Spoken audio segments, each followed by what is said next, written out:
työn sankari.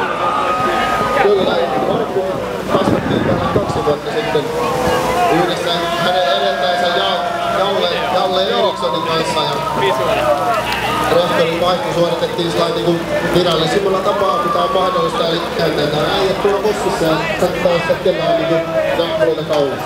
Pyrittiin järjestää samaa systeemiä presidenttien varten, eli presidenttivaihdossa Tammerkoskessa, mutta jostain syystä presidentin adjutantit oli sitä mieltä, että se tapahtui niin harvoin, että taajuttilassa tätä. Kyllä, ja parempikin hakee nuotelipalkintoa, niin ei ehti.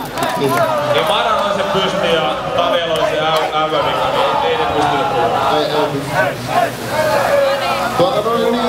jos nyt palataan tässä aiheessa ja pysytään vielä kuin ihmisinä tässä yhteiskunnassa, niin vedetään näitä raksateekkareita vähän lisää täältä vielä, ja sitten siellä tosiaan tulevat tuulikulmien tahtoja viidessä haalareissa on valmiina vastustamaan tätä ydinvoiman päätöstä, mitä juuri tehtiin. Ja